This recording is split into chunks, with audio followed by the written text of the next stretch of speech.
Mazda Azumi, Mini Clubman et Volvo Estate, autant de concepts présentés au Salon de Genève qui ont pour point commun d'être proches de la réalité.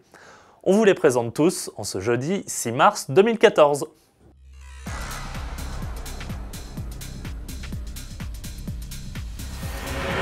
Et l'on débute par la star du stand Mazda, le Azumi Concept. Ce nouveau prototype de citadine ne le cache pas, il préfigure très fidèlement la prochaine génération de Mazda 2. Et pour faire oublier son physique passe-partout, l'Azumi reprend à son compte les dernières trouvailles stylistiques de Mazda. Aux lignes fluides et musculeuses de l'ensemble, Mazda oppose une face avant agressive reprenant la calandre flottante des berlines 6 et SUV CX-5. À l'intérieur, c'est le côté épuré qui prime et que l'on retrouvera de toute évidence de série. Pour terminer, et comme pour prouver que ce concept est proche d'une réalité commerciale, Mazda précise que l'Azumi repose sur une nouvelle plateforme qui pourra servir à d'autres modèles et qu'elle accueille un diesel particulièrement économe. Misons sur une présentation de série fin 2014, début 2015. Petit tour du côté des Anglais désormais avec Jaguar et Land Rover qui optent tous deux pour une stratégie étonnante dans un salon, celle d'annoncer leur futur, mais en vidéo. Pas de concept sur le stand Jaguar, mais ce film qui annonce la future berline d'entrée de gamme de la marque dont on sait désormais le patronyme, la XE. Chez Land Rover, c'est le futur Discovery que l'on tease, et malgré des images pour le moins énigmatiques, on apprend tout de même qu'il ne s'agira plus seulement d'un modèle, mais d'une famille de véhicules. Encore un peu de patience, puisqu'à l'instar de la Jaguar XE, ils verront le jour en 2015. On retourne dans les allées du salon où nous avons pu approcher une autre anglaise bien présente, elle, la Mini Clubman Concept. Alors que l'on s'attendait à découvrir une version 5 portes de sa citadine, Mini fait encore plus fort avec 6 portes.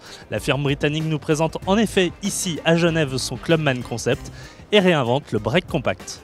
4 portières classiques pour rentrer dans l'habitacle et 2 pour ouvrir le coffre comme sur le Clubman actuel. Basé sur la 3e génération de Mini, ce concept très proche de la série annonce l'arrivée imminente du modèle à coffre.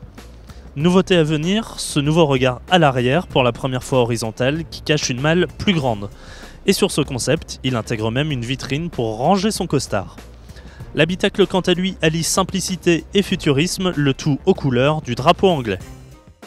Enfin, ce concept Clubman n'oublie pas ses origines BMW et intègre les dernières innovations aérodynamiques de la marque allemande, comme ce système Air Curtain qui fait passer le flot d'air à travers le bouclier et réduit la traînée aérodynamique. Reste maintenant à attendre la version de série. On termine par l'un de nos coups de cœur du salon, le Volvo Concept Estate. Si ce break de chasse qui ne préfigure pas à proprement parler un modèle à venir, on ne peut pas s'empêcher de le rêver tel quel sur nos routes.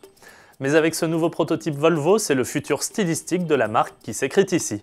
D'une élégance rare à tel point qu'il est très difficile de l'approcher sur le stand, il a été dessiné en référence directe au passé et au break 1800 ES. Mais il définit également les préceptes à venir en termes d'électronique embarquée et d'ergonomie. À l'instar de cette tablette tactile regroupant toutes les fonctions essentielles de la voiture, un système que l'on pourrait retrouver dès la prochaine génération de XC90 qui arrivera dans tout juste un an. Demain, vous retrouvez Géraldine qui vous emmènera une dernière fois dans les allées du Salon de Genève et vous fera découvrir le nouveau BMW X4, à ne manquer sous aucun prétexte.